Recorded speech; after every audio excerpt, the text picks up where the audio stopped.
Matters shows for free a week. But if you want to support the channel, there are a few ways of doing it. Hit the like button on each live broadcast or video. This helps the channel grow. Hit the subscribe button and select the all notifications option. Hit the thanks button to buy a super sticker. You can do this on the live chat too.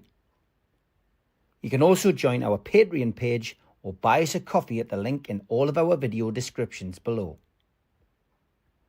We are also looking for sponsors. If you want our latest advertising rates and how you can get involved, then email John at nufcmatterspodcast1892@gmail.com. Thanks for watching.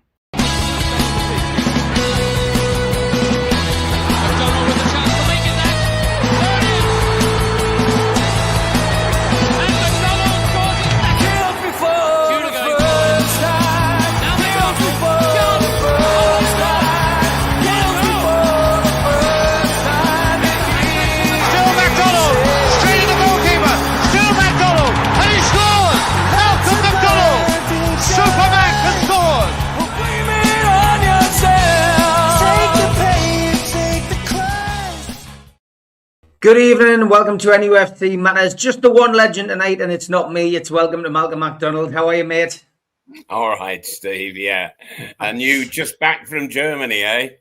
I am, yes. We were just having a little natter before we came on. I have got a voice, although I was singing quite a lot last night. But I did manage to lubricate my voice cords a little bit whilst I was out there. So you can imagine.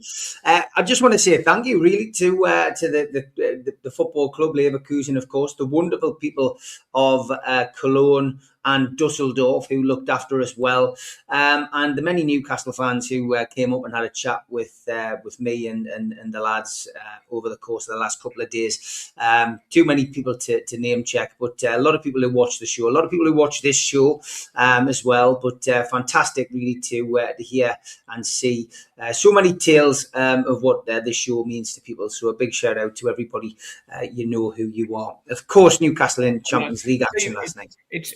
And it's lovely to hear you say what you have done here, because we hear so many tales of violence and an upset between supporters. But you're saying that it was absolutely fine, you know, and it's great advertisement for not only the two clubs but football in general. Mal, I sat there last night, and I mean, you know, I had a ticket for the away end, but my mates all missed out because they didn't have enough loyalty points, and so they basically became members for the season of Bayer Leverkusen, which they encourage, of course. They paid a £30-odd membership, and then they bought a ticket in the neutral end, and in the neutral end, home supporters and away supporters sit together. And there was some wonderful scenes. I've managed to get back in time today to watch the game back. There's some amazing scenes of Germans sitting next to Bayer Leverkusen German fans sitting next to Newcastle fans. And there's a wonderful little shot when the penalty's given to Newcastle. And it goes on this Newcastle fan and Leverkusen fan who were in their 60s sitting next to each other. And the Newcastle fan is like shaking his head laughing, and he's put his arm around the Leverkusen fan and he's just going like this. And then they go back to him when they score. But that's what football should be about, you know. Yes. And but also often it is about that. Yeah. But of course that never makes headlines. It doesn't even make a small story somewhere. You know, it's only the problems that get the headlines. But I think it's just lovely to witness and for it to be made public that that football supporters they can be hugely responsible and treat the whole thing entirely in sporting fashion. Lovely. Doesn't everybody enjoy it when it's like that? Of course they do, yeah. And the police were great. There was a lot of police out there, of course, from Newcastle United. You know, a lot of them they go out on a watch and brief. They can identify any troublemakers or maybe stop trouble happening by going and having a little word in somebody's in ear. But just for instance, walking through Dusseldorf on that night time on Monday night, there was a heavy police presence, as in in vans in and around the city centre, but they weren't sitting on the square where the Newcastle fans were. In the streets, there was probably 3 or 4 walking up and down the street, but it wasn't an intimidating thing. And if there was somebody who looked as if they're a little bit worse for wear, or maybe they thought there could be a flashpoint, instead of going in heavy-handed with batons like they did in Marseille in France, or flying in with pepper spray, they went up and spoke to people. And they just said, listen, on your way, go on. You've had enough to drink. And it's a completely different way of doing it. It's a completely different way of policing. But it worked. You treat people like humans, they act like humans, Mal. Yeah. At the end of the day. And it was wonderful. And I think, like he says, Bayer Leverkusen versus Newcastle, a new football friendship between clubs is born, just like Newcastle and Atletico Bilbao. And Keith, you couldn't get it more right tonight, mate, with that statement, because I think there will be a lot of friendships made, and I think a lot of it stems from the Dortmund game, of course, a couple of years ago. I know a lot of people made that trip. Unfortunately, I couldn't. Stu and Mitch went out to that one, and they said they had a fantastic time, and it's just great. That's, as I say, that's what football should be about, and long may that kind of thing continue. And obviously, getting onto the football, Mal, it was a 2-2 draw, and Newcastle found themselves 1-0 down in the first half. I've got to be honest, I didn't think we played particularly well, but I always like to watch the game back, and I watched it, and my opinions changed. I actually felt, we didn't play as bad as I thought. We did create some chances. We fell to another set-piece goal, but in the second half, after getting a flea in the rear from Eddie Howe, which he's admitted he gave them, they came out and really pushed and pressed. But unfortunately, again, it was another sucker punch in the 88th minute that saw Leverkusen level. But it's annoying, isn't it? It is. It really is. I would have took a draw. For everybody, because I keep puzzling over it, because we had the same thing on at the weekend with Burnley, exactly the same, and we've had it time and again beforehand. Mal, I'll show you a list. I took the liberty of somebody sent us this. There you go. Just shows you the problem that we've got this season, mate. And Leverkusen 88, of course, last night. Burnley, you've just mentioned it. Spurs midweek, the week before, 95th minute. Brentford 95th. West Ham 97th minute, although the game was gone then. Brighton 85 minutes. Arsenal 84 minutes. Arsenal 96 minutes. And of course, right at the start of the season, heartbreak against Liverpool in the 100th minute. So Mal, is that a problem or is that a coincidence? No, it's a problem. It's a problem that is inherent in the team right now, and it's not easy getting to the reality of it all. But what I would offer is that Newcastle, that they have in the last, well, sometimes it's last 10 minutes, but sometimes it can be the last 20 minutes, 25 minutes even. And what they do is they drop off way too early, and they drop quite deep. And they're almost treading on the goalkeeper's toes, when they should in fact be on the edge of the penalty area at least. And so why are they dropping off so deep so quickly? Some could say, well, it's towards the end of the game and they're getting a bit tired and what have you. So is there a fitness problem? People have talked of that Eddie Howe's training methods, that they overwork the players and they finish up fit for an hour, but struggle in the last half an hour. And I'm not really buying any of that. Eddie Howe and the players, they know what they're doing. I think that it's a mental thing, and if I had to point a finger in any particular direction, I would point it at Dan Burn, and the reason why is that he lacks pace, and I think that as that the other players they're aware of his lack of pace, and that opposing sides are sort of targeting him, and so they look to cover in behind, so that all the time, because Dan Burn has a tendency to drop off, and so the rest of the team are dropping off that little bit deeper, because to cover for his lack of pace, and I keep trying to work out, well, is there something else actually going on? And I'm not seeing it. I'm just not seeing it. And I think, well, is it Dan Burn's lack of pace? And I thought I saw 2 or 3 episodes of that where it was over covering last night, and I felt that the second goal that was scored against Newcastle, I thought that was clearly that very situation. Newcastle dropping off too early, and it leaves the space. When you think, and you can go to Spurs if you like, Spurs came from exactly the same spot to score late in the game.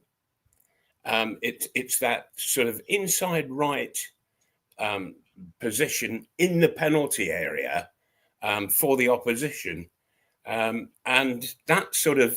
that area is where Dan Burn should be, but it seems that he isn't.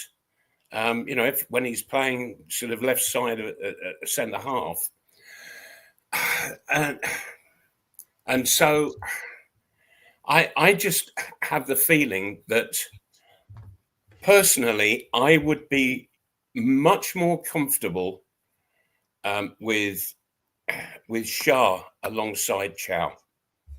Much more comfortable. I think that they would be better suited, and we've got the 2 young fullbacks in, and they are no problem whatsoever. They're doing great, absolutely terrific.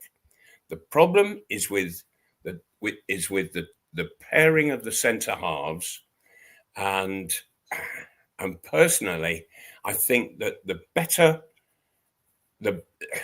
coupling is Shah along with Chow, and that they work much better together. Chow works to the left, Shah to the right. But when Dan Burn is playing centre half, he goes to the left, and Chow goes to the right. And I don't think that that's gelling. Chow much prefers to be on the left, and Shah should be on the right. Now, and at the moment, Dan Burn sort of currently holds a position in the England side, for heaven's sake. Tuchel has him playing left-sided centre half. So what do? Drop an England international? Well, it's a hell of a decision for Eddie Howe, is that? But that, to me, that's the problem that I'm seeing, and people will say, yes, but he only plays centre half now and again. Mainly, he's been at left back. Well, okay, but we've got Hall now back in the side, and so if there's a place for, and I much prefer Hall to be there in the side at left back, and so the position that Dan Burn must occupy if he's going to play is left-sided centre half, and I just feel that it puts everybody in an uncomfortable position around, and so it's a hell of a decision for Eddie Howe to sort out, and to come to a conclusion that gives him his solid back four, that doesn't keep dropping off so early.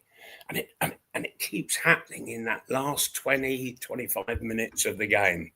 And so when a side drops off as deep as Newcastle does, and it drops off early, so that when I say early, what I mean is that the opposition, the ball isn't coming in the area of the Newcastle centre halves. It's still somewhat deeper, but the defence is dropping off, knowing that the ball is sort of on its way.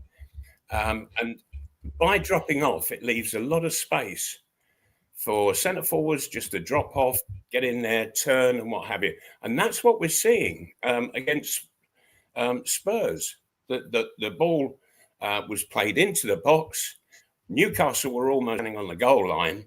And so the fella he was 12, 14 yards out and was able to turn and pick his spot. And exactly the same thing happened on last night for that second equalising goal. And I think that the back four needs a shake-up, albeit I don't think we can fault Chow, and I don't think we can fault the two young fullbacks at all. I think they're doing an absolutely super job, all of them. But I would prefer to see Chow on the left-hand side of the two centre halves, and somebody else on the right-hand side, and for that, I think Shah is the man to do the job. Yeah, I would agree. I mean, Shaw, is equally as good as as good as Byrne. Of course, Botman, I think, as well. At the moment, out injured. No update on his fitness from Eddie yet. But perhaps he may come back in. I mean, it's a physical game. We'll look at the Sunderland game in the second half of the show, of course. But some people in the chat tonight suggesting maybe it's the formation. John Askew says 4-3-3. Seems at times late on to leave us very exposed in the middle of the pitch. Would you change to a version of 4-4-2? Last night's space in front of our back four for the equaliser was worrying. And I guess when you look at the last couple of games, not last night's in particular, but the two home games against Spurs and Burnley, late substitutions by Eddie included bringing Tonali on, and in the second game, bringing Fabian Shaw on. And we were thinking, is that to try and, to give it back five, to try and change the formation? But I just think I think we just switch off at times. And I think you're right. I think it's because we do we sit too deep, Matt. Sit too deep, yeah. And it offers space and freedom to the opposing forwards. And when Pope's in goal, I think Pope, he has a tendency to push the back four out quicker, more than Ramsdale does. But nevertheless, I'm not blaming either of the goalkeepers, for heaven's sake. No. The back four should not be dropping off in the first place. Yeah. And you always look at the edge of the penalty area. They shouldn't really be retreating any further before the ball comes. Certainly, on the edge of the box, as the foot comes back on the halfway line, say, from the opponents, to knock the ball into the penalty area, that's when you drop off. You don't drop off, though, long before then. You wait until the foot is coming back to knock the ball in, and then you drop off, and you can go and attack the ball because it's going to be in front of you. And if it's going beyond you, then it's going to be the goalkeepers or a goal kick or whatever. So no problems. But if you're already dropped off, the forwards, they have space in an area that they should never have it in. And the goals keep coming. Spurs, fellas able to turn and knock it into the corner of the goal. Last night we saw it happen again. It happened with Burnley, and heavens above, Burnley could have nicked a point because the fella in the last minute, he was on the edge of the cigar box, completely unmarked, and he knocked his shot nearer the corner flag than the goal. Yeah. Richie, good evening. He says late substitutions disrupt the flow of play. A lot of our defenders don't concentrate for 90 minutes. The set-piece Swedish coach is obviously not doing his job. Other clubs benefit from set pieces, but we do not. Yeah. He makes a fair point. Now, the first point that he's making with regards to late subs, yes, I fail to see the reason behind it. I really do, because if you put 3 players on, that's it's more than a quarter of your team. And that's one hell of a disruption to mess about with a quarter of the team, and possibly all 3 different areas, and I think bring the subs on one by one, so that the first one comes on and he picks up the pace of the game. You see, because when you've got 3 subs coming on, you've got 3 players in your side who haven't got the pace of the game, and so they have to work on the pitch for at least about 4, 5, 6 minutes, maybe, just to pick that pace up and get onto the same pace of wavelength as the rest of the team, and also to pick the pace of the opposition up as well. And so, as the ball is on its way to you, you know the pace in which you're going to be tackled from behind. You know that you've worked out the pace of the ball and your own pace in which you can you can deal with control, and do I lay it off? Do I spin? And if you've got 3 people in your side all sort of trying to pick that pace up, it's too much disturbance all around. And I think that it would be better to bring subs on at least 5 minutes apart. Yeah. And when I see 3 subs at the side, honestly, my head drops and I think, oh no, here we go again. And it's risking losing that flow that you've got into. And Newcastle, they get into lovely flow of play. They knock it about and probe up the right, come across and probe up the left, and as soon as there's an opening, they look to take it. Great. Then you get 3 subs coming on, and all of that is it's all upset, and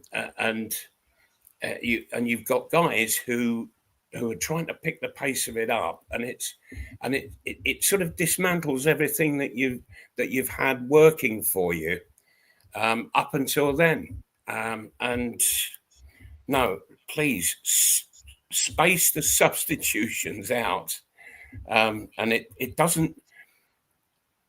If you're having a bad time, bring 3 subs on, because they can't make it any worse, if you see what I mean.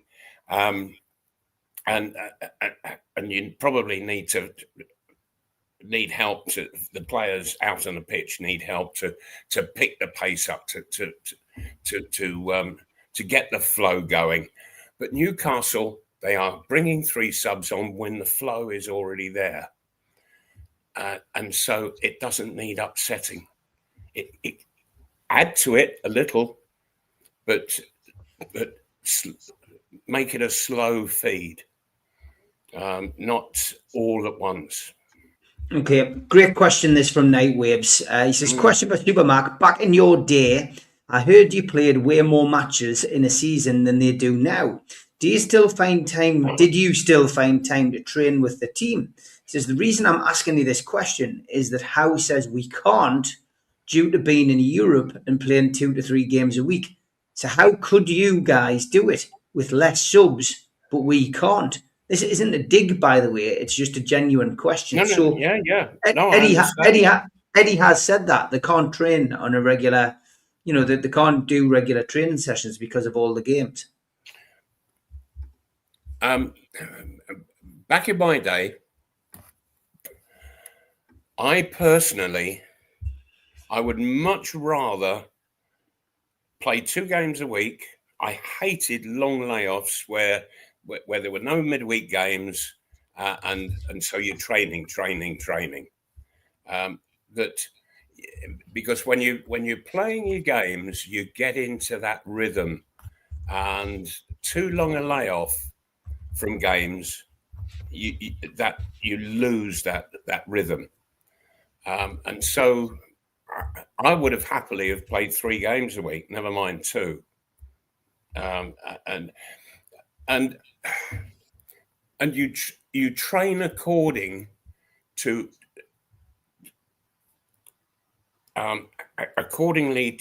the next game, so that you might have light training, or you might have mid heavy training. If there wasn't a game midweek, you'd have heavy training, and it can be quite exhausting doing it. You may be going into distance running and stuff like that, which never suited me. I hated it. I was a sprinter, and sprinters do not like distance running. It kills their back, for one, and so I do feel that football managers these days, they do tend to make excuses. And this isn't just Eddie Howe that I'm talking of. I hear it from a lot of managers.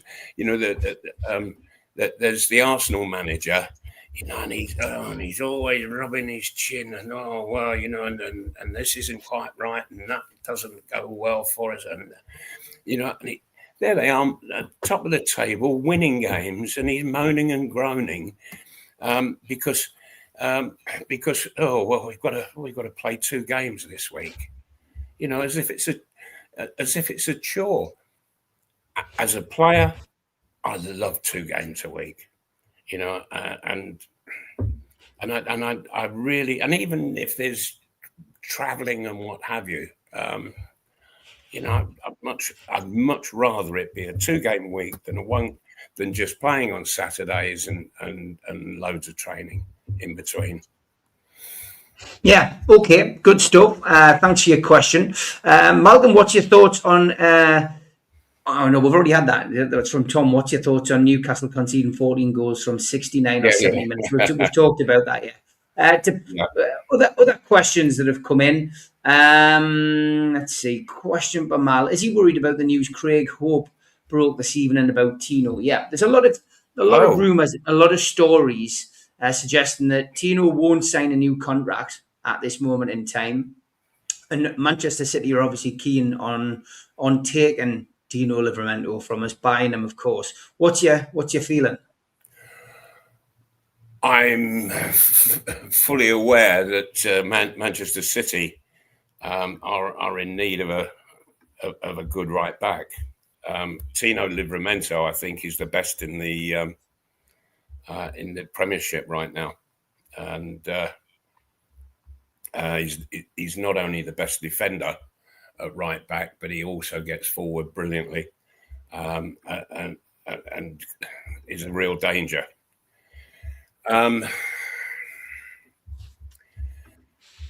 Newcastle have got to really step up to the plate and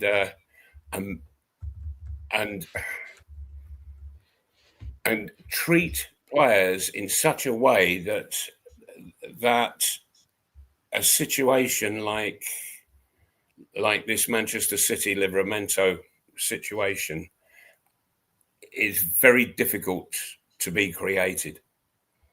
So it's entirely up to Newcastle. If you've got players in your side that are really on top form, playing brilliantly, doing their job fantastically, like Livramento does, there are going to be lots of other clubs who would give their eye teeth to have him in their side. And I'm not surprised with Manchester City. They've just lost the England international right back through age, bless him. We saw him playing on Saturday for Burnley. And they haven't fully replaced him. And I can see that, Livramento stands out like a massive beacon in the game. He is absolutely the best fullback in the country. And so, people are going to be interested. Newcastle have got to work much, much harder to ensure that, if you've got the best, then you've got to treat them like the best. And so that means probably a bigger contract. And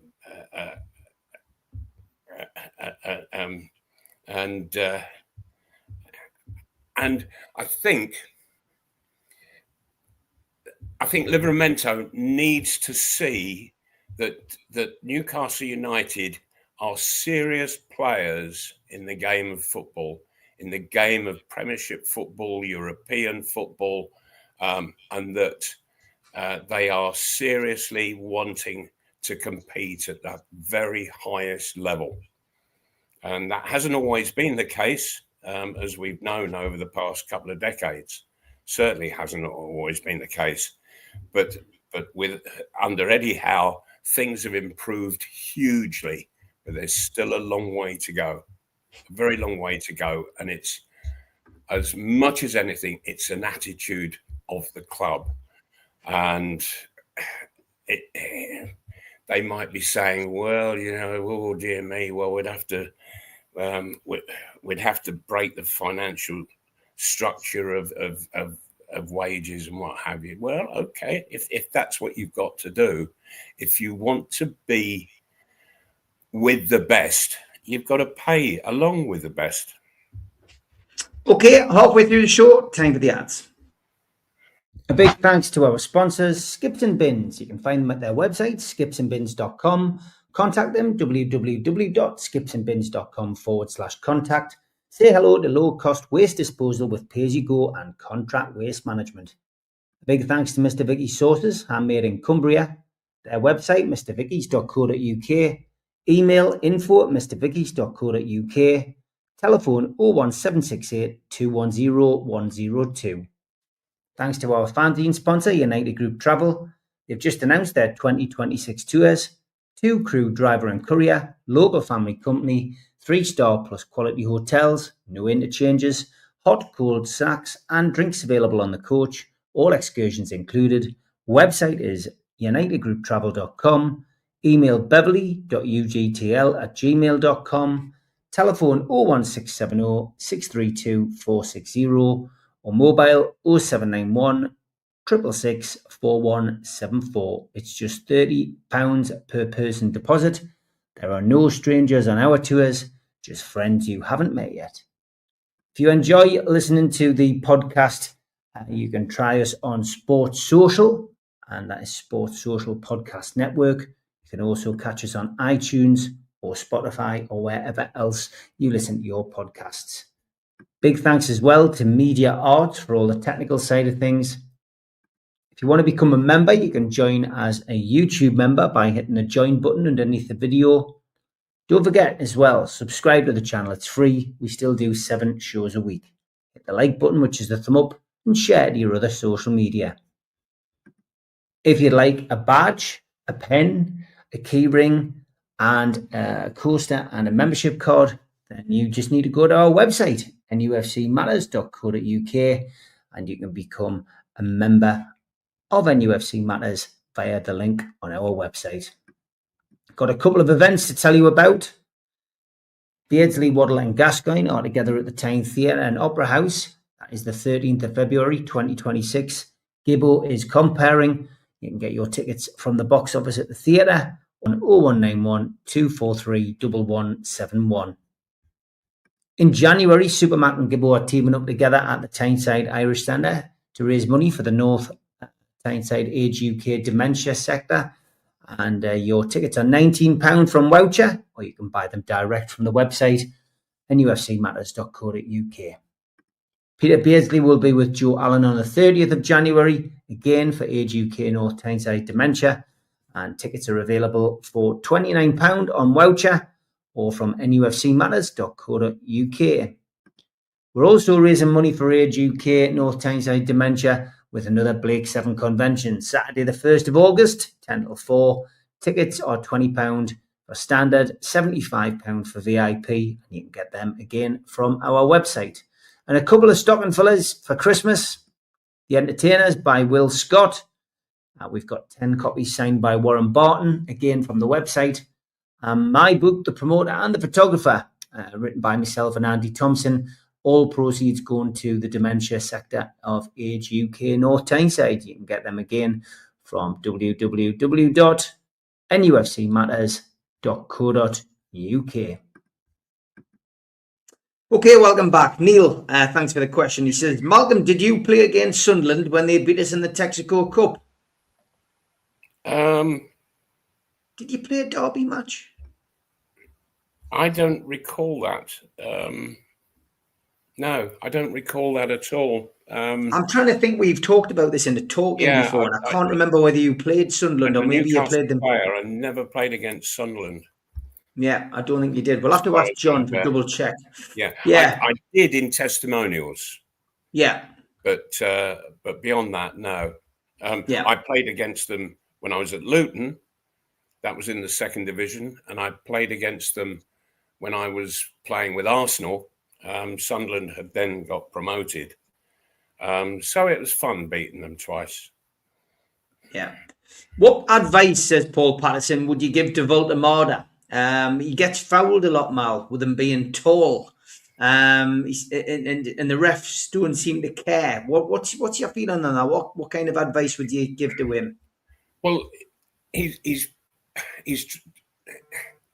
because he's not an out-and-out forward. He's trying to play like a deeper lying forward, but up front, and he's quite immobile. The ball comes and he's tall and he's straight, and there's no real movement to him. He controls the ball. Very easy for defenders to mark him. Very easy, and not just mark him, but because of the way in which his very upright stance when he receives the ball, he's not fully balanced like, say, the smaller forward like Alan Shearer or myself, where we sort of have a tendency to bend at the waist and push our backsides out and into the thighs of the centre half, and we take the ball, but then we move. Then we're moving with the ball. Voltamada doesn't do that. He wants to sort of just sort of play around the ball on that spot. It needs to be changed, because it's very, very difficult for the other players to actually go and play with him, because he gets himself surrounded by defenders, and it's very difficult for him to get the ball out. And also, if as we attack, it can be quite difficult to find Voltamada. Quite difficult indeed. Here and there, he will suddenly show himself. But as I say, he would be better playing that slightly deeper position. I can't see that Howe will play Walter and Wissa together in any one side. I can't see it happening.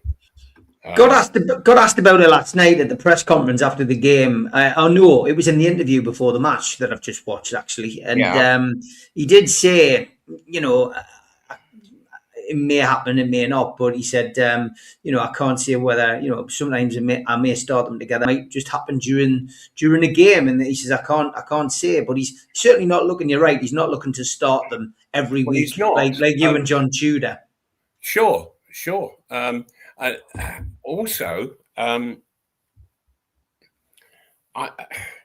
playing the two wide men and Wissa up front, I think Wissa's going to find himself feeling very lonely.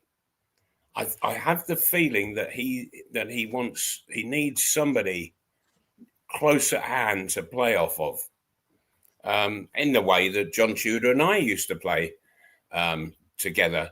And Alan Shearer had different partners over all the years that he played for Newcastle, and he struck a relationship up with each partner, for heaven's sake, and they would interplay together brilliantly, and so that is the kind of relationship that I think Wissa is looking for, and I can't see Walter being able to accommodate him in that fashion. It's going to be a problem for Eddie Howe to sort out as the months go by, but it's going to be interesting to see just how he resolves that situation, if he can. If not, then he's got to go into the transfer market and with fresh plans and a total rethink. Yeah.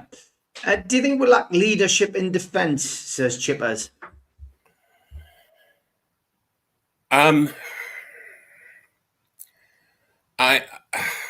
To a degree, yes. I don't think so when Shah is there. I think that Shah and Chow, they get on exceedingly well. They communicate really well. They work together. They're two very, very intelligent players, and so they read off each other. The communication doesn't always have to be verbal. It can just be a look, a glance, a finger point. It comes. There's 100 ways of communicating what should be done, what's required, and I think that they've got it down to a fine art. I'm not so sure that it's happening with Dan Burn. I keep coming back to him. He's a terrific lad, is Dan Burn, but I'm watching him, and there are times where I feel that he just looks uncomfortable. It looks uncomfortable that he's aware that he's got a quick forward near to him, and he hasn't got the pace to fully defend against him. And I think that we've seen over the years that he's been with us now, we've seen him being caught out for pace, and I think it's a mental problem for him. And he's, when we've got the ball, yeah, he looks okay, but it's when the opposition have the ball and it's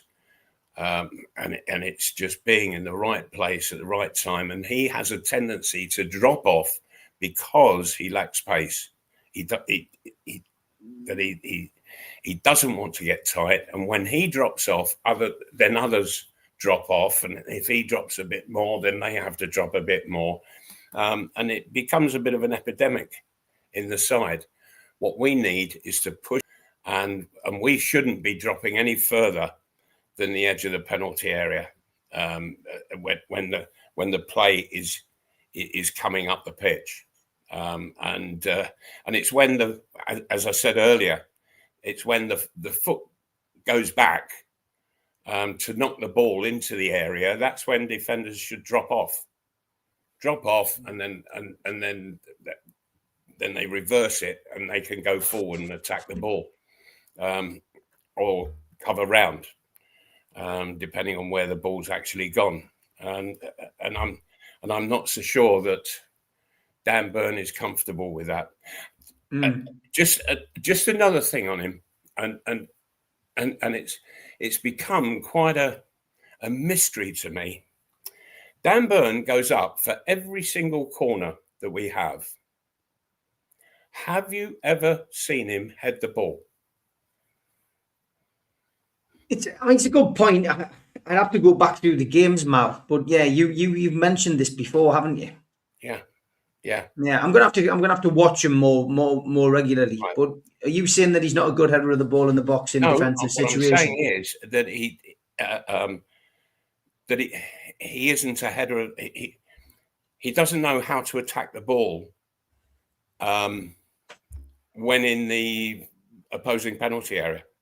Right. Okay. And I think that he gets too embroiled with the physical stuff of defenders, where they're sort of holding shirts and what have you.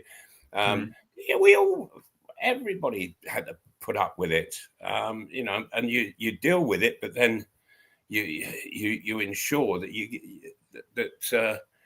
get your head to the ball when it's possible. Yeah. He's got the 2 goals he scored have been collector's items, mind. Well, yes, okay, yeah, but generally though,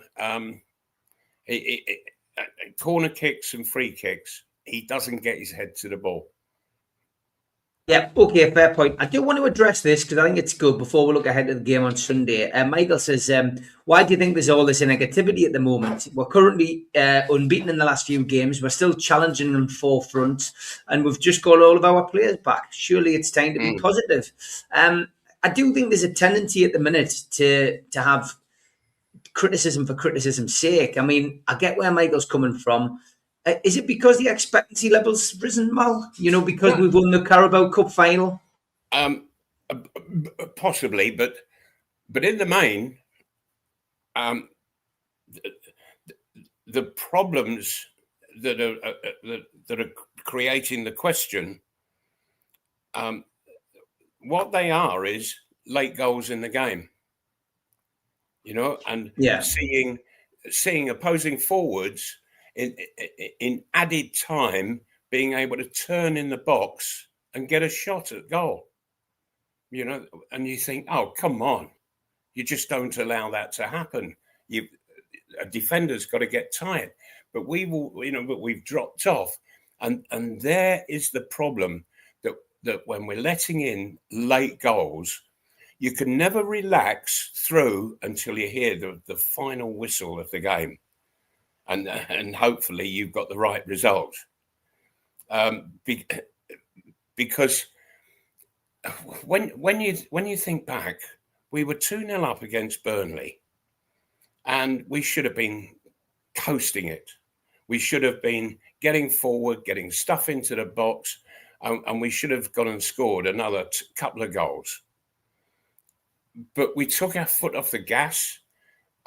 Things changed, substitutes came on, and all of a sudden Burnley were putting Newcastle under pressure and held them under pressure for the last 15 minutes of the game, and they could have gone beyond getting 1 goal back to actually equalising in almost with the last kick of the game, with a fella on the edge of the 6-yard box, and it was an absolute dreadful miss on his part, and he knew it as well. You could see it by his reaction, and so Newcastle need to work on that last 20 minutes of the game. They need to be able to kill a game off, particularly when you're playing away from home. Like last night, you're 2-1 up, playing over in Germany against a damn good side.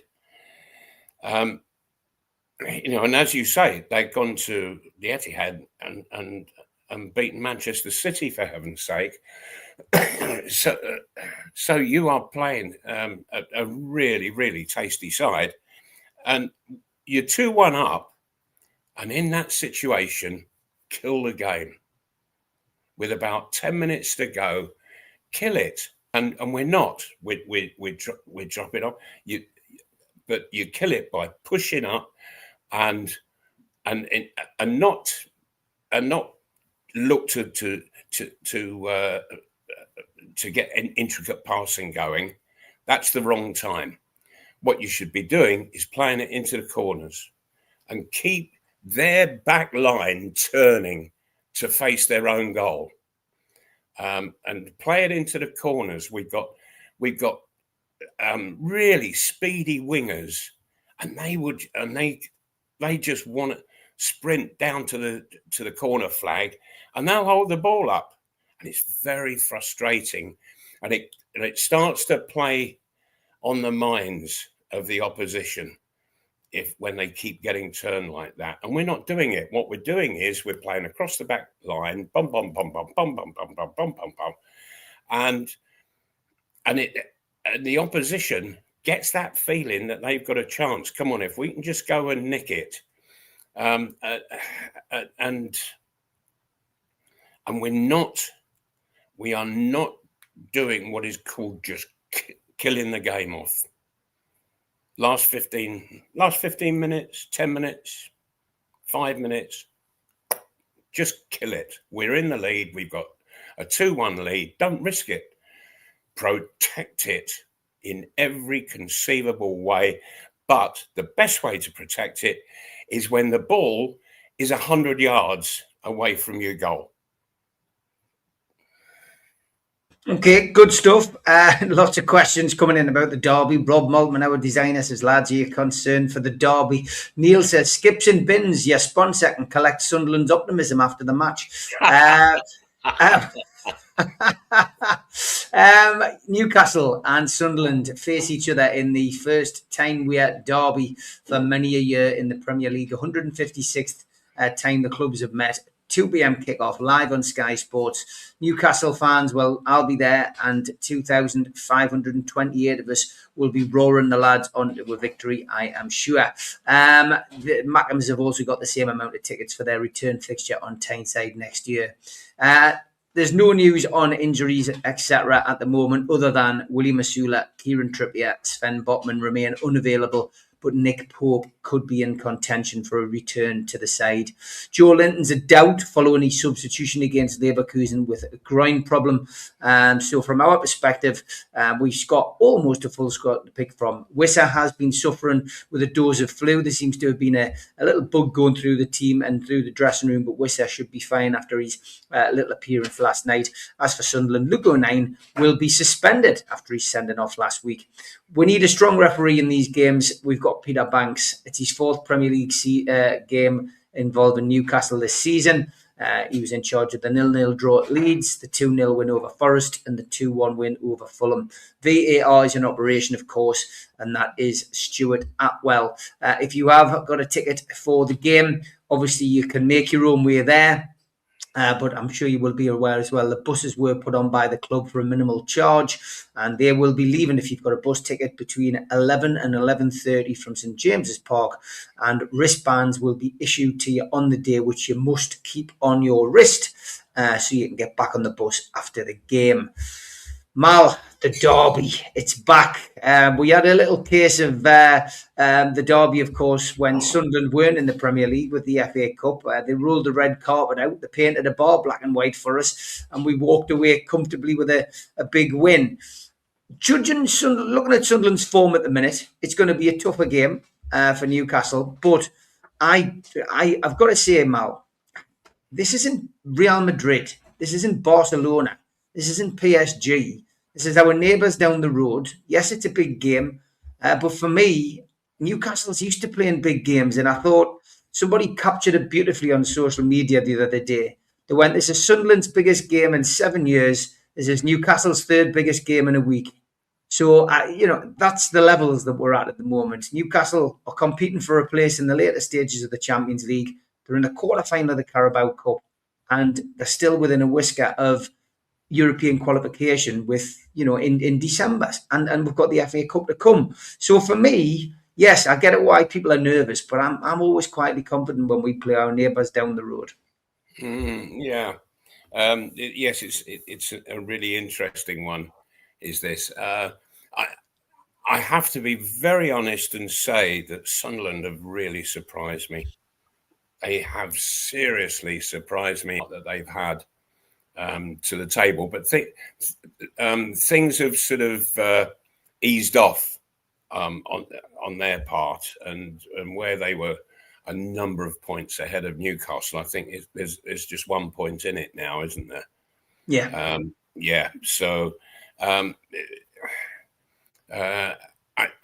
think that really fantastic start that Sunderland had, I think that's on the wane. So Newcastle's got to take advantage of that fact, and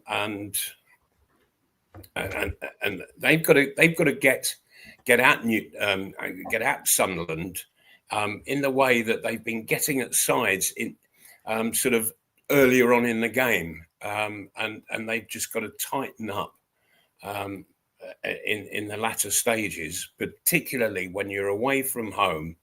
You get to when you've got a result in your favour.